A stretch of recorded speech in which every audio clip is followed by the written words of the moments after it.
২০২৬ সনের ডিসেম্বর মাসের মধ্যে শেখ হাসিনা বাংলাদেশে ফিরবেন, এরকম একটি লিখিত সাক্ষাৎকার তিনি আন্তর্জাতিক গণমাধ্যম রয়টার্সকে দিয়েছেন।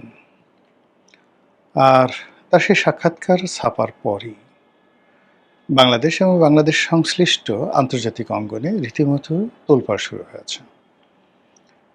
তার পক্ষের এবং বিপক্ষের যারা লোকজন রয়েছেন নানা রকম কথাবার্তা বলছেন। বিশেষ করে পক্ষের লোক যারা আছেন তাদের মধ্যে এক ধরনের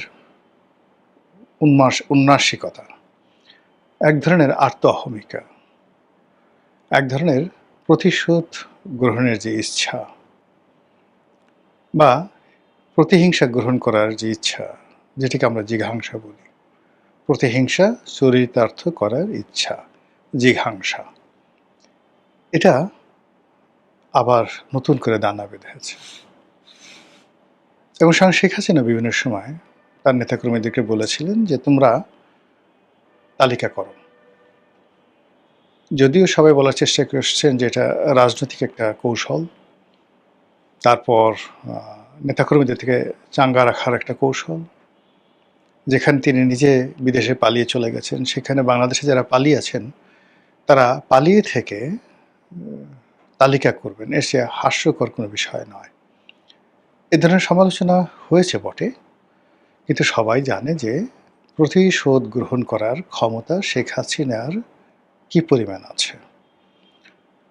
ফলে কি হলো যে তার ১৭ বছরের শাসন, তার আগে ৫ বছরের শাসন ৯৬ থেকে ২০০১, তার আগে বিরোধী দলীয় নেত্রী হিসেবে তার যতটুকু ক্ষমতা ছিল সেই ক্ষমতা দেখিয়ে তিনি ছাত্রলীগকে ব্যবহার করে, যুবলীগকে ব্যবহার করে যেভাবে রাজপথে সন্ত্রাসের রাজত্ব কায়েম করতেন, সেই সন্ত্রাসের রাজত্বের কাছে এরশাদ শাহী থেকে শুরু করে প্রথম জমানায় সেই বেগম জিয়ার যে শাসনামল ৯১ থেকে ৯৬, তারা কিন্তু সবাই শেখ হাসিনাকে ওইভাবে ভয় করতেন যে তিনি সব কিছু করতে পারেন। সেই বাসে গান পাউডার দিয়ে মানুষ মারা, ককটেল বিস্ফোরণ করানো, বিশ্ববিদ্যালয় অশান্ত করা, ছাত্রলীগের বাহিনী লেলিয়ে দিয়ে প্রতিপক্ষকে ঠ্যাং ভেঙে চুরমার করে দেওয়া ইত্যাদি নানা রকম কর্মকাণ্ড তিনি করতে পারেন এবং তিনি করেছেন। এটা তার প্রতিপক্ষরা মনে করে। তো সেই কারণে তার ফিরে আসার যে খবর, সেই খবরে ভয় এবং আতঙ্ক, তারপর তুষ্য এবং তাচ্ছিল্য সবগুলো একত্রে মিশে একটা বিকৃত অবস্থা হয়ে গেছে। মানুষ হাসতে গিয়ে অনেক সময় দেখবেন না যে ছোট বাচ্চা ছেলেরা মানে অনেক সময় হাসতে গিয়ে কেঁদে ফেলে, আবার কাঁদতে গিয়ে হেসে ফেলে। আমরা এদেরকে ছোটকালে বলতাম মানে হাসি কান্না বলার মা, পয়সা কটা দিলা না, এরকম তাদেরকে ঠাট্টা করতাম। হাসতে হাসতে কেঁদে ফেলতো, কাঁদতে কাঁদতে হেসে ফেলতো।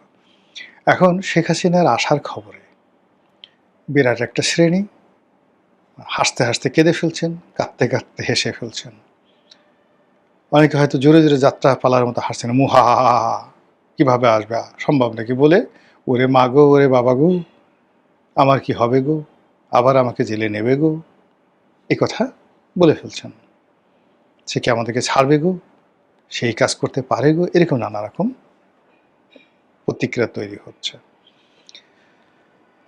তো সেই দিক থেকে মানে এই যে শেখ হাসিনা আসতে চাচ্ছেন, এই বয়সে সে হুমকি দিচ্ছেন, এটি কি আসলে সম্ভব কিনা? ৮০ বছর বয়সে এবং বর্তমান প্রেক্ষাপটে এটা মধ্যযুগ নয়, এটা সম্ভব কিনা? পক্ষে বিপক্ষে দুইভাবেই কথা বলতে পারেন।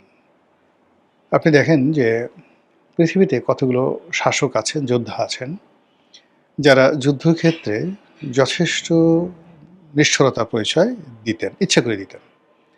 বিশেষ করে Timur Lang, Genghis Khan, Hulagu Khan, এই বংশের আরেকজন ছিলেন বাতু খান, যিনি ইউরোপ আক্রমণ করেছিলেন, বাতু খান।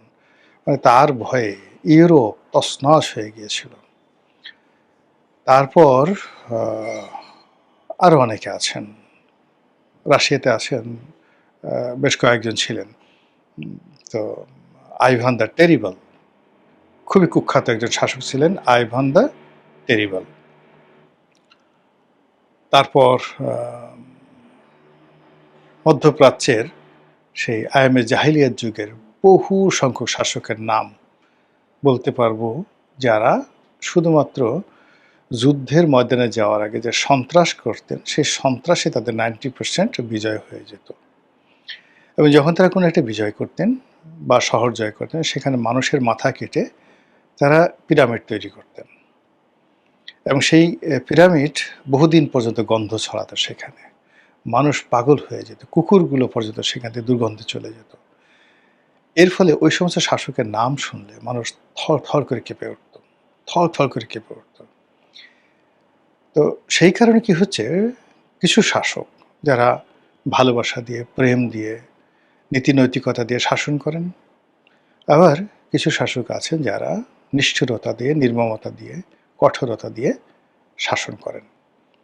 তো শেখ হাসিনার ক্ষেত্রে আসলে নির্মমতা, কঠোরতা এটা আগে চলে আসছে। তার নরম দিক থাকতে পারে, যারা পেয়েছেন তারা, কিন্তু আমরা যারা বাইরে দেখেছি তাকে, তারা সবসময় তার এই গরম দিকগুলো দেখেছি। এবং তার সম্পর্কে যে ধরনের কথাবার্তা মানে প্রচারিত হয়েছে, সত্য মিথ্যা আমরা বলতে পারবো না, কিন্তু এগুলো প্রচারিত হয়েছে, তার প্রতিপক্ষরা বলেছে। তো যখন প্রতিপক্ষরা বলেছে শেখ হাসিনা যখন ক্ষমতায় ছিলেন, তখন তাকে ছোট করার জন্য। এখন ওই ধরনের কথা যেহেতু আগে বলা হয়ে গেছে, সেগুলো এখন রীতিমতো ভীতি ছড়াচ্ছে। যেমন একটা বক্তব্য হলো তার পিতার একজন হত্যাকারী, এটা কি কর্নেল ফারুক, কর্নেল রশিদ নাকি মেজর কে যেন, বজলুল হুদা না কে যেন, এরকম একটা, এরকম তার প্রতিপক্ষরা ছড়িয়েছিল যে সে নিজে গিয়ে হাতে রামদা দিয়ে বা ভোজালি দিয়ে, যেটাতে গরু জবাই করে, ওইরকম একটা অস্ত্র দিয়ে এই তার পিতার হত্যাকারীকে সে নিজের হাতে জবাই করেছে, রক্ত ফিনকি দিয়ে পড়েছে। এই সমস্ত কথাবার্তা কিন্তু, যে এই মহিলা এত খারাপ, এত নিষ্ঠুর, কষায়ের চেয়েও খারাপ, সে নিজের হাতে ওই তলোয়ার দিয়ে, ভোজালি দিয়ে সে তার পিতার হত্যাকারীকে খুন করেছে। এখন এটা ওই সময়টাতে সবাই হয়তো মনে করছে হায় হায়, সি সি, কী অবস্থা। এখন এই জিনিসগুলো যখন সামনে আসছে, তখন চিন্তা করলে খায় আল্লাহ, এই মহিলা যদি আমারে জবাই করে, এই মহিলা যদি আমারে পায়, কি একটা বিশ্রী অবস্থা। এবং যে মনে করেন শেখ হাসিনার যে সমস্ত বিরুদ্ধ পক্ষ লোক, এটা দুর্বল চিত্তের লোক, চ্যাটাং করে লাভ দিয়ে বসছে, একটা কাজ করে বসছে, তাদের মধ্যে তখন ওই অতীতের সেই স্মৃতিগুলো সামনে আসছে, এবং সেই দুর্নাম বদনামগুলো এখন তার কাছে একটা মরণ ব্যাধি রূপে দেখা দিয়েছে। সারাদিন সে শুধু ইন্নালিল্লাহ ইন্নালিল্লাহ বলছে। এর বাইরে জামাতের যে সমস্ত লোকজনকে সে ফাঁসিতে চড়িয়েছে, কেউ বিশ্বাস করেনি যে সালাউদ্দিন কাদের চৌধুরীকে সে ফাঁসিতে চড়াবে। এই কারণ হলো, সালাউদ্দিন কাদের চৌধুরীর সাথে তার একটা ব্যক্তিগত সম্পর্ক ছিল। সালাউদ্দিন কাদের চৌধুরীর সঙ্গে আমারও ব্যক্তিগত ভালো সম্পর্ক ছিল। উনি যেটা বলেছেন যে সালাউদ্দিন কাদের চৌধুরী মানে তাকে, সালাউদ্দিন কাদের চৌধুরী আমাকে বলেছেন যে তার সাথে তার একটা সম্পর্ক ভাই বোনের মতো। দুনিয়া উল্টে যেতে পারে, শেখ হাসিনা কখনো তার এই ভাইকে সে অস্বীকার করতে পারে না। এবং আমি সালাউদ্দিন কাদের চৌধুরীর অফিসে এটা সম্ভবত সেই 91-92 সনের দিকে তার একটা সাক্ষাৎকার নিয়েছিলাম। আমি তো নতুন ব্যবসা শুরু করেছি, আবার পার্ট টাইম সংবাদপত্র চাকরি করি। তখন তিনি এই কথাটা বলেছিলেন। এটা চিত্র বাংলার জন্য সাক্ষাৎকার নিয়েছিলাম। তো সেই বিরাট সেই সাক্ষাৎকার, তো তিনি সেখানে ইন ডিটেলস বলেছিলেন আমার কাছে যে তার সাথে জামাতের কী সম্পর্ক, বেগম জিয়ার কী সম্পর্ক, তার সাথে শেখ হাসিনার কী সম্পর্ক। এবং তিনি বলেছিলেন যে শেখ হাসিনাকে গালাগালি করা, তারপরে তার বিরুদ্ধে বলা, এটা আমার রাজনীতির একটা অংশ, এটা শেখ হাসিনা জানেন, খুব ভালো করে জানেন। কিন্তু এর বাইরে আমাদের একটা অসাধারণ একটা পারিবারিক সম্পর্ক আছে, আমি তাকে বোন হিসাবে ডাকি, এবং সেও আমাকে তুই তুই করে ডাকে। এবং সে বলল যে আমি যখন এরশাদ জামানার মন্ত্রী, তখন একদিন সে আমাকে একটা ছোটো চিঠি লিখলো যে সালাউদ্দিন রুমে চলে আয়, মানে মুড়ি বুট রেডি করা আছে। তো গিয়ে দেখলাম যে সেই রুমে গেছি, 10-12 জন আওয়ামী লীগের এমপি, সবাই মিলে সেই মুড়ি বুট একসাথে বসে খেলাম, গল্প করলাম, অনেকক্ষণ হই হুল্লোড়। এর মধ্যে কে বা কারা এরশাদকে জানিয়ে দিয়েছে যে আপনার মন্ত্রী তো শেখ হাসিনার সাথে যুক্ত হয়েছে, সেই 86 পার্লামেন্টে যুক্ত হয়ে এখন কু হয়ে যাবে, আমার চাকরি যায় অবস্থা। তো এই হলো সালাউদ্দিন কাদের চৌধুরীর সাথে তার সম্পর্ক। ফলে সালাউদ্দিন কাদের চৌধুরী একেবারে ফাঁসিতে ওঠার শেষ মুহূর্ত পর্যন্ত সে বিশ্বাস করতে পারেনি যে শেখ হাসিনা আসলেই তাকে ফাঁসিতে চড়াচ্ছে।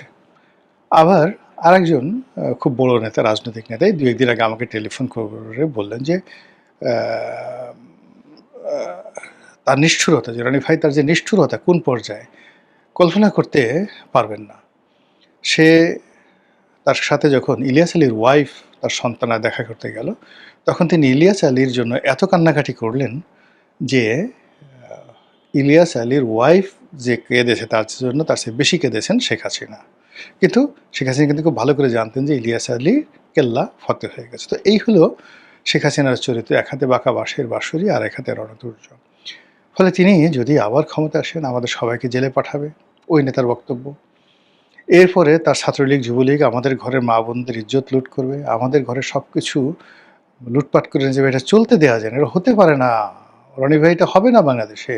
৫ কোটি মানুষ, ৬ কোটি মানুষ এই ভয়ের মধ্যে সে একেবারে খালি হাতে শেখ হাসিনাকে, যাকে বলা হয়, বরণ করে নেবে এবং শেখ হাসিনার অত্যাচারের কাছে নিজের আত্মসমর্পণ করবে। এটা হবে না, হবে না, সে আসতে পারবে না। এবং এই কথা বলে সে মানে পরবর্তীতে ওই যে বললাম না, বলতে, বলতে নিজের যে ভয়, সে ভয়টাকে আবার তিনি উদগীরণ করে দিলেন।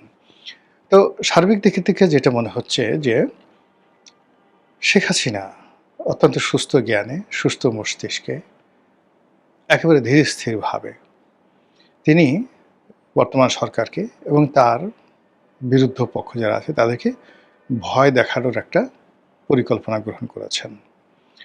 আসা না আসা সেটা পরের ব্যাপার। কিন্তু তিনি এখন ভয় দেখাবেন। যতক্ষণ পর্যন্ত আন্তর্জাতিক মিডিয়া তাকে মাথায় করে না আসবে, যতক্ষণ পর্যন্ত ভারতীয় কর্তৃপক্ষ তাকে পরিত্যাগ করবে না এবং যতক্ষণ পর্যন্ত তিনি বার্ধক্যের করাল গ্রাসে তিনি ছিন্ন বিচ্ছিন্ন ক্ষতবিক্ষত হবেন না, ততক্ষণ পর্যন্ত তিনি এভাবেই ভয় দেখাতে থাকবেন। যেভাবে অতীতে চেঙ্গিস খান ভয় দেখিয়েছেন, যেভাবে হালাকু খান ভয় দেখিয়েছেন, যেভাবে তৈমুর লং ভয় দেখিয়েছেন, এভাবে শেখ হাসিনা ভয় দেখাবেন। এখন আমরা সেই ভয় পেয়ে যদি চিত হয়ে পড়ে যাই, সেটা তো আমাদের ব্যাপার। এজন্য তো আর আপনি শেখ হাসিনাকে দায়ী করতে পারেন না। শেখ হাসিনা বলে যে, আমি তো এরকমই। আমি তো সারা জীবন ভয় দেখাই আসছি। ভয় দেখাতে আমার ভালো লাগে। হরলিক্সের মতো আমি এমনি, এমনি ভয় দেখাই। সারা জীবন আমি ভয় দেখিয়েছি। আমি সবসময় এইভাবে কথা বলি। তোমরা ভয় পেয়েছো কেন? আমি তো আমার মতো করে বলছি। তোমাকে ভয় পেতে কে বলেছিল?